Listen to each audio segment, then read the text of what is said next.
When Benno and I won the Deutsche Prize in 2003, the Deutsche election inevitably was a debate between the two of us, mainly about the status of the concept of bourgeois revolution, and how valid it was. Little did we know, as we were debating, that another concept of classical Marxism was creeping up in academia behind us, and the concept of believing in combined development. Because one of those truly extraordinary things that's happened, I think, in the last 20 years or so in Marxist theory, is the way in which this concept, really a thing of interest only to Trotskyists, and even they were that interested in it, to be honest, what their experience, suddenly becomes this incredible thing within the academy. So in international relations, historical sociology, political economy, even world literature, you think about the literature department at Warwick University, for example, and even combined development is a highly relevant concept.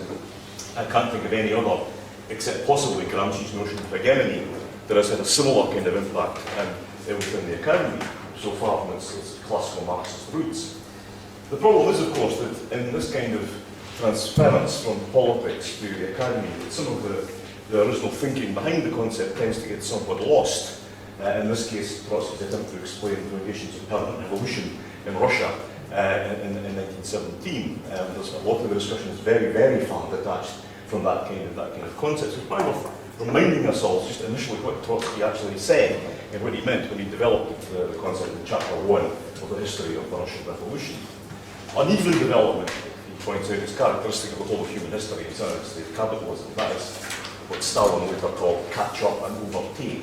So backward countries get developed, I'm using the words here very loosely just to describe economic development. Countries that are more backward can suddenly overleap the more advanced ones. It's a process of unevenness, not of stability within the system. But combination was something different. Combination was where societies made partial leaps in certain areas, but not in an overall kind of way. And what you then had was what you called the fusion of the contemporary and the archaic. No, it's not feudalism and capitalism, but contemporary and the archaic. And this produces a kind of very unstable social situation in which revolution is something that's actually much more possible than it might be in the more advanced countries of the West, where there's much more stable social relations. So he decided to explain why Russia was the country in which the socialist revolution took place, and not Britain, or England, I should say, since he makes a distinction between Scotland and England, which is definitely correct. So he says, why is it there? Why is it in this really backward, feudal, tributary, largely agrarian society you get this social explosion? The combined development was a way to explain why the working class in Russia was more revolutionary than working classes in Western Europe. And that's to do with the kind of intense experience of people coming from the countryside, from a rural society, into urban industrial life, into capitalist modernity, as it existed in the large cities in Russia, sitting squatting amongst the rural backwardness of the rest of the country. So what he's talking about here is competition drives the kind of changes, and thinking about Russia particularly in World War I, he says, if you're engaged in an imperialist struggle, to control the world, if your enemy has got machine guns and tanks, you need the machine guns and tanks. You have the factories to make them. You have the workers to work in the factories, and so on. And so you begin to impose these highly developed forms, as in Petrograd, of arms manufacture in a place where it's still largely, in some cases, pre-capitalist relations in the countryside.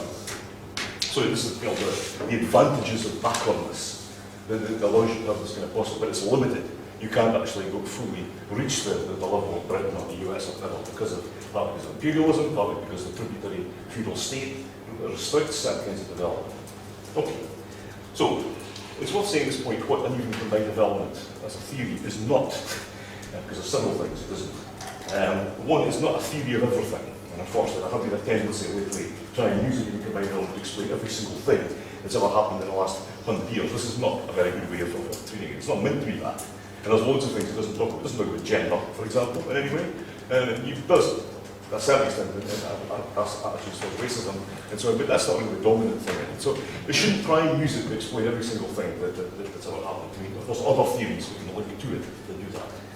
Secondly, it's not about the articulation of modes of production, particularly. In some cases, you have feudal and capitalist relations coming together, but it's possible with combined development in situations where there is capitalism, where there's a large agricultural, agrarian, rural society with massive rapid industrialization. That's still combined development. It's about the experience of it.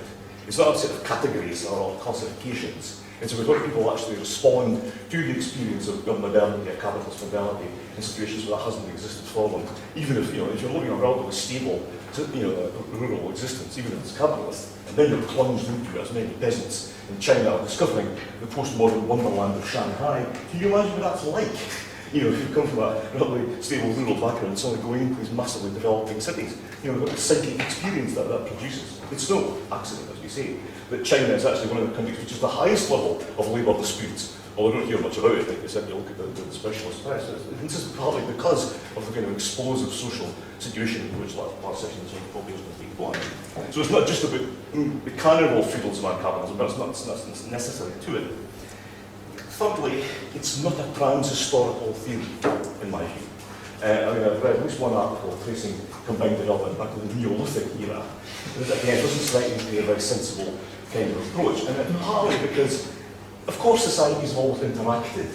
People invade other countries, they trade with them, there's migration, people exchange forms of dress and speech and all the rest of it. But actually, before capitalism arrived, and actually before industrial capitalism arrives, societies are not sufficiently different from each other in order to have the kind of combination that Davidson's talking about.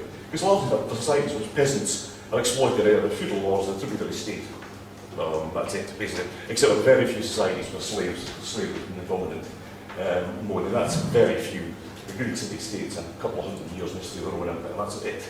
Other than that, largely, once you get out of primitive communism, you've basically got a series of societies, all of which are based on peasants and peasant life. And there's nothing to combine, in a sense, until you get to the point where you've got radically different societies and the possibility of them merging, which is what happens when industrial capitalism arrives.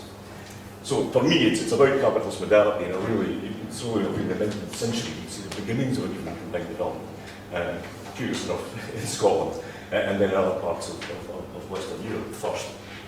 Okay, finally, it's not just about the global south. It's really important. There's a tendency to think U&CD, because of the association with the permanent revolution, is just about what happens in the third world, the global south, or the more backward areas of Eastern Europe and so on. It's not. It's a with very, very few exceptions, of which England is the most important one, for reasons which in a sense have already been raised. It's a universal experience. Whether it leads to revolution or not depends on other factors which I'll come to. But so every country, except for England and a couple others, have experienced the new combined development to some degree, but not with the same effects, because it depends on a number of other issues, mainly to do with the nature of the state. Okay, so it's generally a universal kind of factor. The reason why you haven't always in situations of permanent revolution is to do with how states have managed to establish modern capitalist state forms, which with their adaptability and flexibility of the British state, it's almost infinite, until now perhaps, flexibility compared to the rigidities of the Russian Tsarist regime, the feudal tributary, feudal absolutist regime in Russia. So, let's start with the exception, the great exception, which is England. Now, I actually agree with Robert Branner that England wasn't the only country where capitalism developed, the Netherlands, Catalonia as well. But England was the only one, initially, where you actually had a fully developed state form that allowed, probably we all agree with this at this point. And by 1688, that had been fully consolidated into the state that was capable of nurturing capitalism and developing it. So, not necessarily run by capitalists, and of course it wasn't until quite late on, but one that was minded to, it was committed to capital accumulation in a way that the Netherlands, for example, wasn't, although capitalism existed there. It never really got beyond being a bunch of loosely related areas which couldn't have over a single state. And of course, Catalonia was submerged within the Spanish state, which kind of hampered its development. England, however, had the luxury of several hundred years of development in which the transition took place. And sort of relative slowness meant that a lot of the explosiveness I was talking about didn't happen.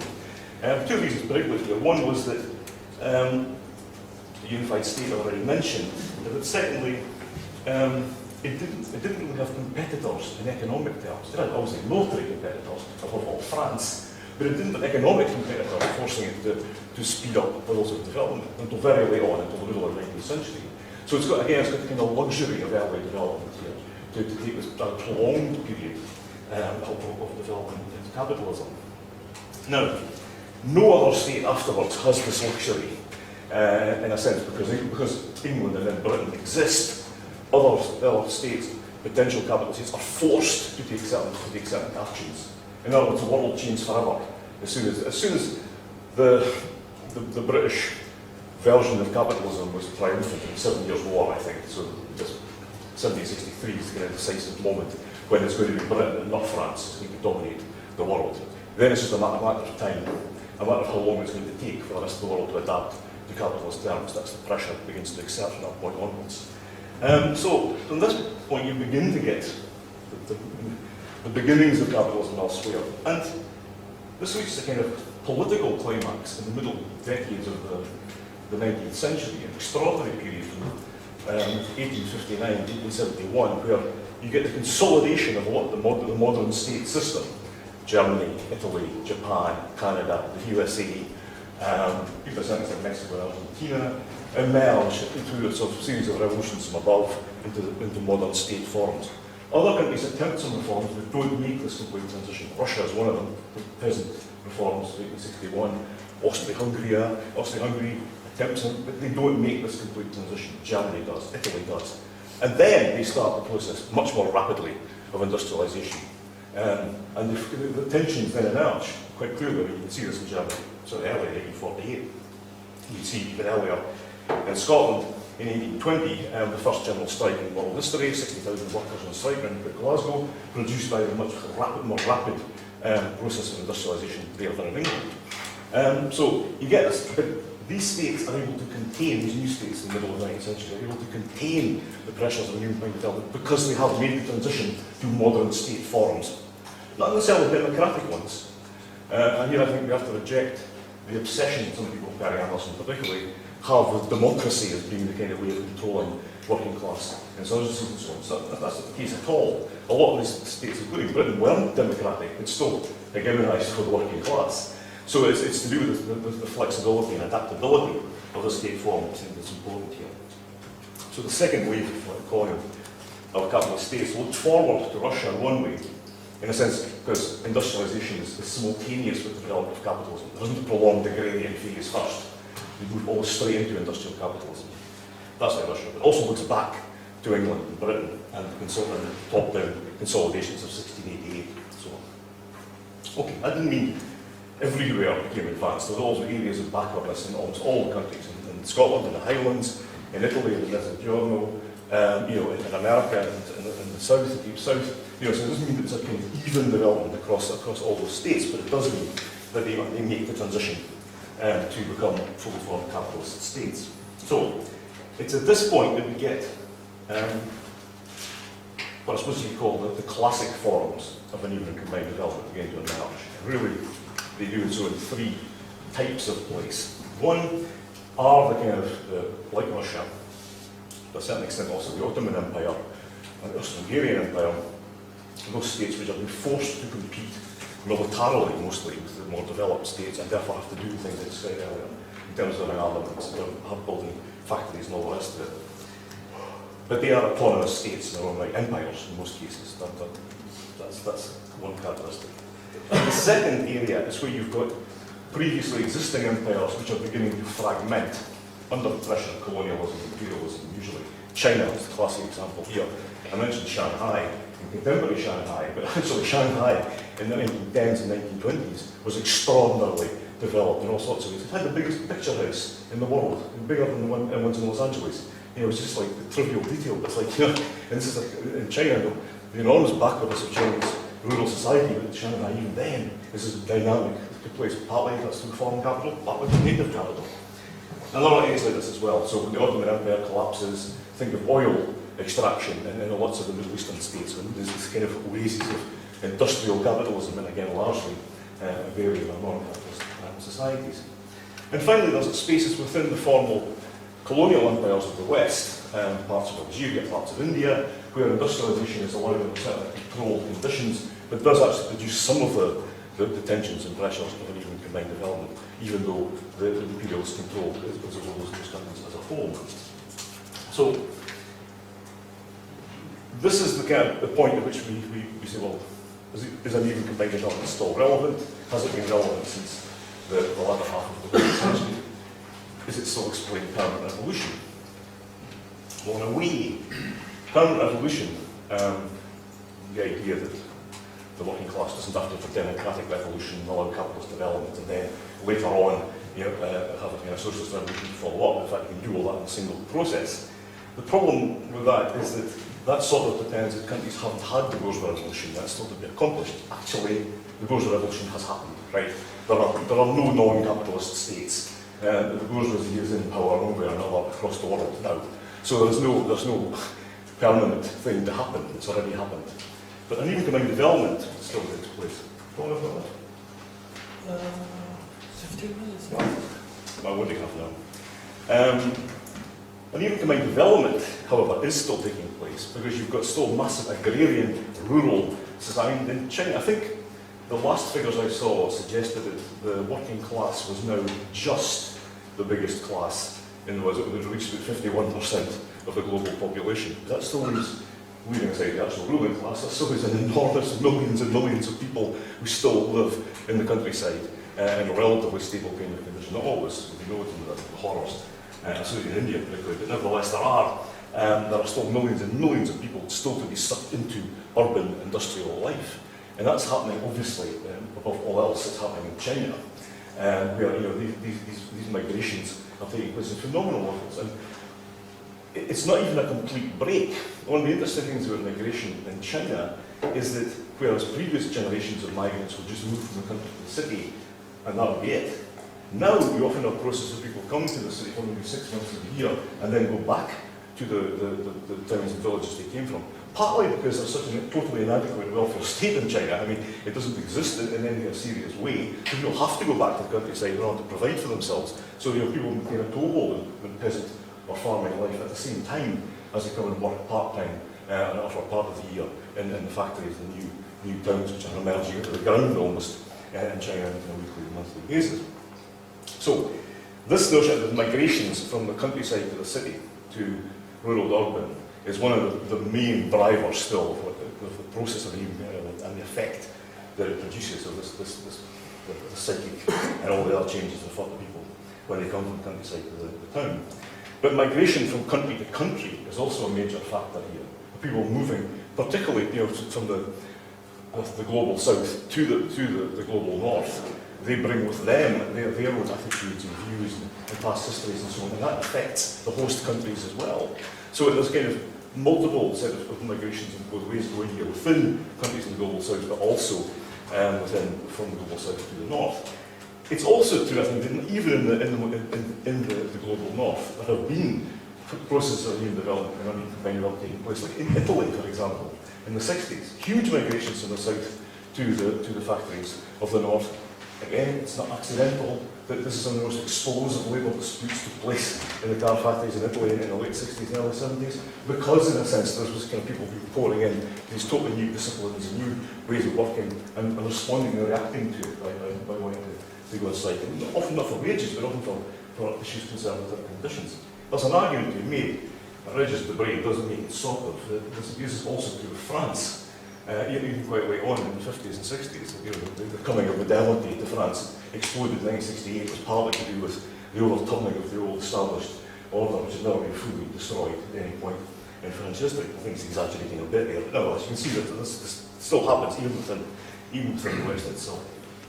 Okay, so many of the new characteristics of capitalism on a global scale, the rise of the megacity, for one thing, seem to me to pose very sharply the implications of an even combined development. I mean, think about Mexico City, Sao Paulo, those massive cities and sprawling areas, and the whole perimeters of the city, there are shanty towns and sort of semi, the very loose constructions which are highly dangerous and all this. Millions of people stay there.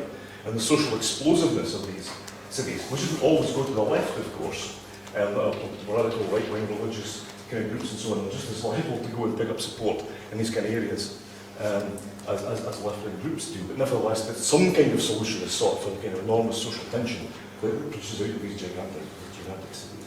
I think you could, I don't have time to make the case here, and I will do in my forthcoming book, that political Islam, in a sense, can be seen as a production of U&CD in some ways. So, to conclude, there's a very useful quote, I think, from a science fiction writer Kim Stanley Robinson, in his book Red Mars, where he says, historical analogies are the last refuge of people who can't grasp the current situation.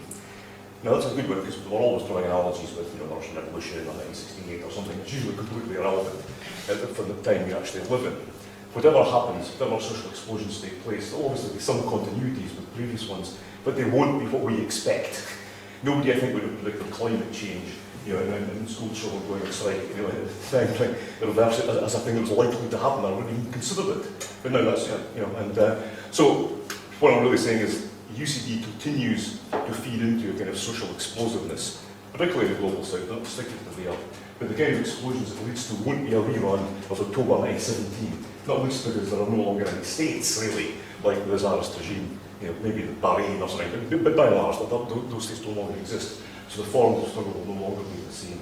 And they won't necessarily lead to such speedy conclusions, because the state forms have also changed and are more adaptable and so on. So we think we can expect the explosion to take place. What we can't is to predict exactly what form it will take, and certainly what the outcomes will be. But I see either an end to life on the planet before an end to an even combined development now. It seems to be built into the actual way in which the system works, and is likely to continue to do so. Thanks.